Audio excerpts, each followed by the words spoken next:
পাক্কা নলেজ, কিন্তু দুঃখের বিষয় ও মুহাম্মদ সাল্লাল্লাহু আলাইহি সাল্লাম সম্পর্কে জানে না।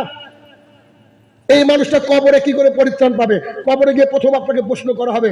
আনাস ইবনে মালিক রাদিয়াল্লাহু তাআলা আনহু বলেন, রাসূলুল্লাহ সাল্লাল্লাহু আলাইহি ওয়াসাল্লাম বলেছেন, ইন্নাল আবদা ইযা উদিয়াতি কাবরিহি ওয়া তাওয়াল্লা আনহু আসহাবুহু, যখন কোন বান্দাকে কবরের মধ্যে রাখা হয় এবং তারা বাড়ি ফিরতে শুরু করে, লা ইয়াসমাউ কারানি আলিহি, সেই ব্যক্তি কবর থেকে জুতা সেনের আওয়াজ শুনতে পায়। তখন ফেরেশতাদ্বয় প্রথম থেকে প্রশ্ন করে, মা হাজা রাজুল আল্লাযী বাইসা বিকুম, তোমাদের মধ্যে একজন ব্যক্তিকে পাঠানো হয়েছিল, সেই ব্যক্তি সম্পর্কে তুমি কি জানো? সেই ব্যক্তি বলবে, হা হা লা আদরি, হাই হাই আফসোস, আমি সেই ব্যক্তি সম্পর্কে কিছু জানি না। তখন ফেরেশতা ওকে মারবে আর বলবে, ওলা দাঁড়াইতা, তুমি পড়োনি শুনোনি। দেখেন, তাহলে ফার্স্ট যে প্রশ্ন করা হবে কবরে, সেটা নবী সম্পর্কে। নবীর জীবনের শ্রেষ্ঠ গ্রন্থের নাম হচ্ছে আর-রাহিকুল মাকতুম, বাংলাতে আছে। এই রাহিকুল মাকতুম পড়ার সৌভাগ্য এখন আমাদের হয়নি। আমাদের পরিবারের, আমাদের সমাজের মানুষ সব বুঝে, সবকিছু বুঝে, কিন্তু দিন ইসলাম এই ব্যক্তি বুঝে না। যুবকদের মধ্যে দিন ইসলাম প্রচারের অন্যতম মাধ্যম হচ্ছে এই জলসা, এই মাহফিল। দেখেন, এই মাহফিলটা করতে গিয়েও এক শ্রেণীর মানুষ এলাকায় বলেছে, কি করো ঘোড়ার ডিমে দিয়ে কোনো উপকার হয় কি? বলে কি বলে না?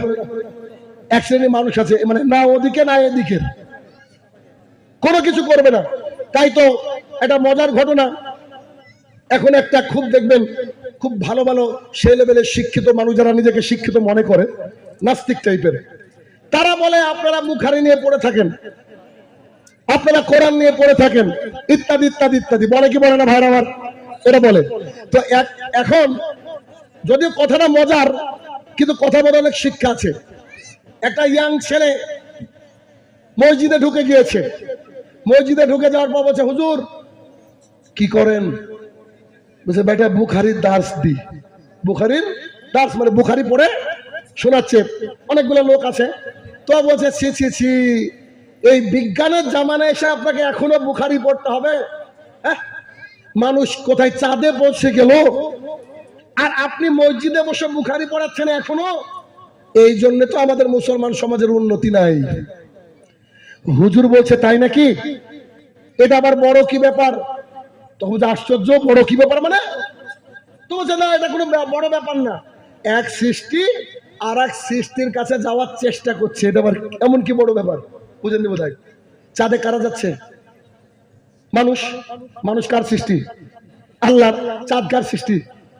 তো হুজুরের উত্তর দেখেন, বলছে যে এক সৃষ্টি